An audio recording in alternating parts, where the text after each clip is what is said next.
दोस्तों नमस्कार। अब कल की एक घटना है जो साक्षी नाम की लड़की है जिसे चाकुओं से गोद कर दिल्ली में हत्या कर दी गई। उसके ऊपर बता रहा हूँ, हर आदमी एक दूसरे को कह रहा है डूब मरो भाई, डूब मरो, है ना। और अगर कोई बंदा बाई चांस वहां जान दे दे ना, कोई इस बीच बचाव में आके अपनी जान दे दे, अपनी कोई बीच बचाव करने जाए, सचमुच में वो अकेला ही होगा। पहली बात हो सकता है किसी एक दो बंदे को जोश आ जाए तो काम ही बन जाए। और अगर कोई जान दे दे ना, तो कल को ये जो डूब मरने वाले बंदे हैं ना, उसे अठन्नी दान देने वाले नहीं है। तो समाज इतनी बुरी तरह से बैठे थे, एक दूसरे को ताना तो मार सकता है, लेकिन जो वीर लोग हैं, बलिदानी लोग हैं हमारे समाज में, उनका संगठन के तौर पे, संगठित समाज के तौर पे हम कोई सम्मान करने वाले नहीं हैं।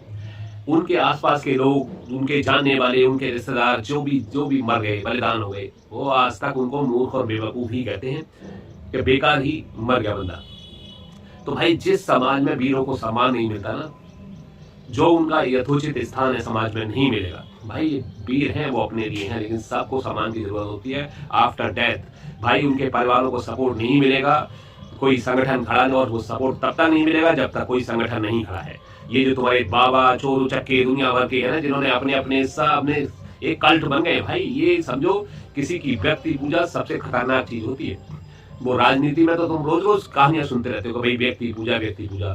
तो राजनीति से तो हो सकता है तुम फिर भी बच जाओ, कोई दूसरा बंदा उसे उखाड़ने की कोशिश करेगा, लेकिन जब एक धर्म का कल्ट बन जाता है ना, तो किसी माई के लाल की हिम्मत नहीं है भाई उसे उखाड़ दे। तो आप इस चीज को समझो, ये व्यक्ति पूजा, मंदिर पूजा, जो पार्टिकुलर मंदिरों के तुम ना गुणगान गाते रहते हो, ये प्राइवेट प्रॉपर्टियां बनने लगी हैं। आप इस चीज को अगर थोड़ा तटस्थ भाव से सोचोगे ना, आपको जो झूठी मूठी कहानियां सुना दी जाती हैं, भाई इन चक्करों में ना पड़ो कि भाई इस जगह ये पत्थर प्रकट हो गए, इस जगह वो प्रकट हो गया, उस जगह ये हो गया। तो इन चीजों को समझो कि भाई 50 तरह की तुम्हें कहानियां सुनाई जा रही हैं कि कलयुग में ये वाले भगवान की पूजा करो, भाई इसमें ये पूजा करो, ये सब। तो भाई जागो, आपको कोई पीपल के नीचे बैठा है, कोई तुलसी के नीचे बैठा है, कोई ये, अरे भाई पूजा करने के लिए नहीं, आपके ये इस जीवन को समृद्ध बनाने के लिए हमारे ऋषि मुनियों ने चीजें बताई होंगी शायद कभी। तुलसी का आप इस्तेमाल करो, आप उस ज्यादा से ज्यादा पौधे लगाओ, है ना यार। आपकी पूजा से आपके माँ बाप है, उन्हें भूखे मार दो, लेकिन उनके सीने पे बैठ जाओ आप, ये सब थोड़ी होता है यार, है ना। आप उनकी वैसे सेवा करो, वैसे ही खुश हो जाते। जरूरी थोड़ी सारे दिन उनके पैर पे धूप चढ़ानी है, दीप चढ़ाना है, या उनके धागे और कलावे बांधने हैं। तो एक्चुअल चीजों को समझो। हमने भाई गंगा की स्थिति में यार किसने उसको वो कर दिया, है ना। हम मथुरा, कृष्ण की नगरी मथुरा में जाते हैं, भाई नरक बनी पड़ी है मथुरा, है ना। हर जगह सारे गंदे नाले, तुम्हारा टट्टी और पेशाब जो तुम करके आते हो ना कुंटलों के हिसाब से, सब यमुना में जा रहा है, उसी का पानी का आचमन कर रहे हो। लेकिन दुनिया भर के बाबा, दुनिया भर का संगठन मथुरा में जाता है, कोई उसका सुधार करने की स्थिति में नहीं। ये तो धर्म की एक मैं मामूली बात बता रहा हूँ कि किसी धार्मिक स्थान पर कोई ट्रांसपेरेंसी नहीं है, कोई बाबा उनके खिलाफ आवाज नहीं उठा रहा। आप जानते हो भाई क्यों नहीं उठा रहे? आप न्याय के लिए, जो कृष्ण न्याय के लिए मर गए, धर्म के लिए अपनी जान दे दी, अपना पूरा साम्राज्य का सर्वनाश करवा दिया उन्होंने, उस बंदे की नगरी में आप उसके लिए नहीं खड़े हो भाई। उससे सारे दिन मांग रहे हो, फिर ना नजर से नजरिया, भाई ये भी दे दो, वो भी दे दो, सब कुछ तुम्हें दे दो यार। भगवान के लिए कुछ समय है तुम्हारे पास, कभी कोई आवाज उठाने, कोई कुछ। भाई मैं भी खाली भाषण नहीं दे रहा हूँ, जब तक एक तुम सोच रहे हो मैं अकेला ये बकवास तुम्हें समझा, तू ही कहीं उठ जाता, भाई मैं उठ भी जाऊंगा, मेरी गर्दन दे दी जाएगी इस भ्रष्टाचार के खिलाफ। तो समाज को एक संगठित प्रयास करना बहुत जरूरी है। जब समाज संगठित होगा ना, और हम अपनी आवाज आएगा, मैं सिर्फ संगठन की बात कर रहा हूँ भाई। जब तक संगठित नहीं होंगे तो मैं क्या, मेरे जैसे कितने लोग हैं, व्यक्तिगत रूप से कोई आवाज उठाने वाला नहीं है। जो जहां धर्म जाए भाड़ में जाए, जो मर रहा है बंदा मर जाए। सीधी सिंपल सी बात ये होती है भाई, व्यक्तिगत मुझे जान देंगे ना मेरे परिवार को, जैसे आप जो लोग कह रहे हैं डूब मरो सालो, तो भाई एक दूसरे को कह रहे हो, जब तुम भी वहां होगे, तुम यार कैसे जाओगे चलते हुए चाकुओं के बीच में अकेले, और दूसरे बंदे की तुम्हें उम्मीद भी नहीं है, तो कोई दूसरा बंदा आ जाएगा तो हो सकता है तुम्हारी जान बच जाए उस पीरियड में, तुम्हारे बचाने के प्रयास में। जब तुम्हें मालूम है कि बंदे के हाथ में हथियार है, तुम अकेले निहत्ते जा रहे हो, तो भाई मालूम है या तो हमें लाइसेंस अलाउड होते हैं इंडिया में, जैसा अमेरिका में होता है, सब पे लाइसेंस होते हैं। कोई अगर गोली चला रहा है तो दूसरे बंदे के पास भी अगर रिवाल्वर उठा देगा उसको, है ना। हथियार होते हैं तो भाई किसी दूसरे बंदे के पास अगर चाकू होगा, चाकू लेना वैसे इलीगल कहीं नहीं, जे हथियार जे अपराधी इस काम के लिए निकलता है वो कर सकता है अपना। और समाज के तौर पर हम संगठित हो तो कई बार भाई निहत्ते लोग भी खड़े हो जाते हैं, क्योंकि अंदर हिम्मत होती है, समाज के अपने साथ खड़े होने का एहसास होता है, मालूम है कि आसपास समाज हमारा इस तरह का। तो समाज बुरी तरह से कायर बना दिया गया है संगठन के अभाव में। मैं ये हिंदू समाज के बारे में बात कर रहा हूँ। भाई तो आप पूरे समाज की बात नहीं कर रहे, तो तुम इतने बुरी तरह से तुम उस कौम से रोज चाकू खा रहे हो, रोज तलवारें खा रहे हो, जहां मर्जी होता है वो आपको काट देते हैं, आपकी मजाल नहीं, आपके किसी कोर्ट केस में, मतलब वो जहां मर्जी आपकी जमीनों पर कब्जा कर रहे हैं, सड़कों पर कब्जा कर रहे हैं, कहीं कुछ कर रहे हैं, लेकिन आपके पास कोई सॉल्यूशन नहीं है। ये कमी उनकी नहीं है, कमी भाई हमारी और आपकी है। संगठन के तौर पे जब हम इकट्ठे नहीं है तो कोई कहीं खड़ा रहे यार, हमें पता है इसको कहेंगे, कल को 4 बंदे उठा के ले आएगा, हमें कूटेगा पीटेगा। हमारी लड़की कहीं जाती है, कोई बेदर्मी छेड़ता है ना, आपको पता नहीं होगा, कभी पूछना अपनी कन्याओं से, लड़कियों से, किसी माई के लाल की हिम्मत नहीं है जो जाकर उनकी कॉलोनी के लिए छोड़ दो, उनसे कोई कुछ कह दे, है ना। और यही हाल हर जगह है, क्यों संगठन बने नहीं है आपकी, तो आपकी आवाज उठाएगा कौन।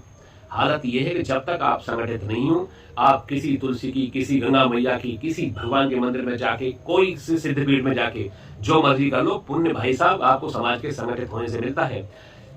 संगठित होना कितना जरूरी है, मैं आपको ये एक इजराइल के एग्जांपल से बताता हूँ। आप बोलोगे हर बात में मैं इजराइल और यहूदियों के पास पहुंच जाता हूँ।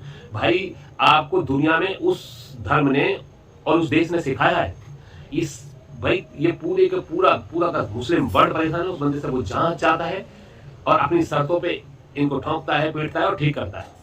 वो असहिष्णु समाज नहीं है, उसे मुस्लिमों से कोई नफरत नहीं है, मुस्लिमों को नफरत है एक्चुअली, उसे मुझसे नहीं, पूरी दुनिया से इनको नफरत है, सारी दुनिया से समस्या है, सिर्फ एक ही अल्लाह, दूसरा कोई नहीं। अरे भाई सारी दुनिया में मतलब सब मूर्ख ही हो गए एक तुम्हारे अलावा, तो बात ये, लेकिन आप दूसरों की छोड़ दो, हम दूसरों की कमी सिर्फ अपनी होती है।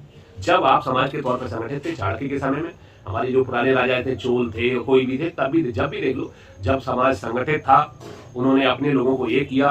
मंगोल्स थे जिनका पूरी दुनिया में आतंक था, सारी दुनिया पे उन्होंने कब्जा करा, वो कितने भी निरंकुश रहे हों, कितने भी नृशंस रहे हों, लेकिन उस चंगेज खान ने अपनी जो वो जातियां थी जितनी भी थी, सारी की सारियों को इकट्ठा करा और उनके साथ बहुत न्यायप्रिय था, सबको समान रूप से भाई जो बटे हुए जो लूट का सामान था उसको बांटना है, अपने लिए भी कोई एक चीज फालतू नहीं रखनी, है ना। तो जब समाज ट्रांसपेरेंट होता है, सहयोग करने की कंडीशन में होता है, तो वो गजब ढाते हैं। ये इस समय वर्तमान समय में इजराइल समझ लो, जब चाणक्य एक शिक्षक ने जब लोग समाज को संगठित किया ना, तो हमने सिकंदर को हरा के भेजा, विश्व विजयी सिकंदर को।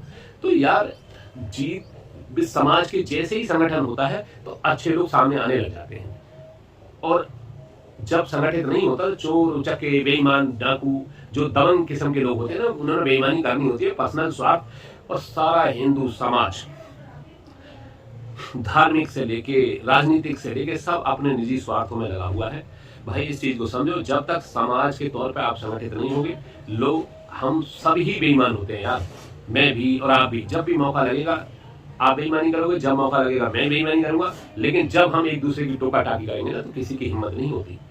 तो जब समाज के तौर पे ये आत्मसंयम की लंबी लंबी ना चौड़े जो डायलॉग बना रखे हैं, हमारी शब्दावलियां हैं बहुत लंबी चौड़ी हैं भाई, आत्मसंयम, आत्मज्ञान, मोक्ष और ये सब, यार इससे समाज को कुछ फायदा नहीं होने वाला। तुम्हारे आत्मज्ञान से घंटा बजा लिया तुम्हारे इतने सालों से, तुम्हारे ये मोक्ष लेते रहे हो, तुम्हें जब चाकू घुसेड़ के तुम्हें मोक्ष दिला देते हैं लोग, है ना। और एक दिन ऐसा आएगा ना, तुम्हें 20 सड़कों पे काटा जाएगा, मारा जाएगा, तो तुम्हारी ये जो मधुर भजन है, तुम्हारी जितने भी धामों में तुम्हारी करीब में ना, वो कानों कहते ही मथुरा की हर की पौड़ी पे ये कर लो तो तुम्हें मोक्ष मिल जाएगा, तुम्हें इसकी पौड़ी पे ये कर लो, उसके मतलब इस नक्षत्र में ये वाली पूजा कर लो, इस इतने तरह के पीपल के पत्ते इधर चढ़ा लो, उतने तरह के पीपल के पत्ते उस जगह चढ़ा लो। यार मेरी बात को समझो, मेरा सिर्फ एक ही मतलब है, संगठित ही आप बच पाओगे। आप इस बात को गौर से करना, किसी चीज को मैं हाथ जोड़ के बताता हूँ, धर्म की किसी चीज पे मेरा किसी उपास लाने का मतलब नहीं है, लेकिन जब तक आप संगठित नहीं हो, आपके कोई व्रत, कोई भागवत, कोई पूजा, कोई कुछ भी आपको बचाने की कंडीशन में है ही नहीं। कभी बालाजी मंदिर, कभी साईं मंदिर, कभी ये फलाने ढिमके, भाई आपने धर्म के जो कोई सा स्थान नहीं छोड़ा जिसपे आप जा नहीं रहे हो। लेकिन आप सोच रहे हो कि जो पाकिस्तान से भागते कटते मरते हिंदुओं ने कौन से धर्म स्थल पे नहीं विजिट किया होगा, कौन से भगवान को याद नहीं किया होगा, और जो आपके जो जाके हर मंदिर में पूरा धर्म ना एक सम्मोहन का शिकार हो गया है। कोई कथा वाचा कुछ भी मधुर कहानियां सुना रहा है आपको, और पूरे धर्म का ये हाल हो गया है कि भाई सारी कुछ नहीं, ये यहाँ काला धागा बांधने से और पीला फूल चढ़ाने से भगवान खुश हो जाएगा। यार भगवान इतना मूर्ख नहीं है कि आपके 2 जल की बूंदे फालतू चढ़ाने से, वो बहुत समझदार, अगर इंटेलिजेंट नहीं होगा तो भगवान हो ही नहीं सकता। और जब भी भगवान इतना इंटेलिजेंट होगा तो आपके कर्मों के हिसाब से आपको आंकेगा। और ये आपकी जो छोटी मोटी चीज़ें हैं ना, इन पे ध्यान देने वाला नहीं है। जैसे समझदार माँ बाप होते हैं ना, उनके आगे आपको सारे दिन पैरों में पड़े रहने की ज़रूरत नहीं होती है। वो समझते हैं कि हमारा कौन बच्चा कितना ख्याल रखने वाला है, कौन बच्चा कितना परिवार के लिए कर रहा है, उसी हिसाब से आपका आकलन होता है। तो वो तो आपके माँ बाप से बहुत इंटेलिजेंट है और बहुत समझदार है। तो भगवान की भाई समझदारी में तो आप सब करो ही मत। आप कुछ भी किसी मंदिर में भी पूजा नहीं करने जाते थे, लेकिन धर्म बचाने के लिए, संस्कृति बचाने के लिए आपने कोई संगठन खड़ा किया है, आपने कोई योगदान दिया है धर्म के किसी भी राह में, तो वो आपको नज़रअंदाज नहीं करेगा और वो आपके लिए जो सबसे बेस्ट है करने के लिए वो करेगा। और फिर आपको भगवान को परेशान करने की ज़रूरत ही नहीं पड़ेगी। जो समाज संगठित हुए हैं, उन्होंने अपने विकास किया है, शिक्षा पे ध्यान दिया है। आप ये लगा लो, पूरी दुनिया से लेके कहीं भी देख लो, हमारे देश में भी बहुत सारे जो कई गांव हैं, कई शहर हैं, जिन्होंने शिक्षा के दम पर ना चमत्कार कर दिए हैं। उन चीज़ों के बारे में सोचो भाई। गुजरात में एक गांव है माधापुर, ये दूसरा है हिवरे बाजार महाराष्ट्र में शायद। और इन गाँव की स्टोरियाँ देखो आप। एक है धर्मज गुजरात का, जो सबसे अमीर गाँव बोलते हैं। आप इनकी स्टोरियाँ देखो, इनसे सीखो। इन्होंने सबसे पहले शिक्षा पर जोर दिया। समाज जब संगठित हुआ, जो ईमानदार लोग हैं जब संगठित होते हैं तो वो क्या गजब होता है। होता है कि ये है चोर बेईमान उचक्कों की बात नहीं कर रहा, ये तो सारे अपने स्वार्थ के लिए ये आपको बेच दें, आपकी किडनियां धमनियां सब बेच दें। इनका बस चले तो आपके भगवानों को बेच दें, आपके सब चीज़ बेच दें, आपकी धर्म संस्कृति कुछ भी गिरवी रख दें। राजनीति में होता तो है। मैं किसी पॉलिटिकल पार्टी और उसका नाम नहीं लूँगा, अगर वो ये सेक्युलरिज्म के नाम पर, उसके नाम पर वो लोगों को बेवकूफ़ बनाते हैं, वोट ले लेते हैं और फिर सिर्फ भ्रष्टाचार अपने घर ही भरते हैं। तो यही हाल धर्म में भी है भाई। जो बेईमान, तो हमने कुल मिला के ईमानदारी, संगठन और उस पर जोर दिया। जो जब अभी इन गाँवों की मैं कहानी बता रहा था, इजराइल की तो छोड़ ही दो भाई, यहूदियों ने क्या चमत्कार कर दिया जब वो संगठित हुए, पूरे उन्होंने शिक्षा पर जोर दिया। उसके बाद इस समय उससे ज़्यादा ताकतवर शायद ही कोई देश हुआ है। और हमारे मतलब हमारे मेरे ख्याल से हमारे टाइम पे ही वो आज़ाद हुए हैं। जब हमारा देश आज़ाद हुआ था ना, तभी वो आज़ाद हुए हैं। भूखे नंगे कहीं से पूरे देशों से भागे हुए। हमारे पास तो हमारी संपत्ति थी, हमारी जमीन थी, हमारे इतने बड़े संसाधन है, हमारी कृषि योग्य भूमि है दुनिया भर की। उन्होंने रेगिस्तान को ना जन्नत बना दिया भाई। जब संगठित होते हैं तो कुछ भी असंभव नहीं होता, और असंगठित आदमी के लिए सब कुछ असंभव है। आज आपको लगता होगा ना कि भाई ये सब कुछ है, जो कहीं भी मुसलमान मार रहे हैं, कोई जो चाहता है आपको मारता है ना, पिटने कूटने वाली आपको मने। भाई कायरों के साथ दुनिया में कोई नहीं खड़ा होता।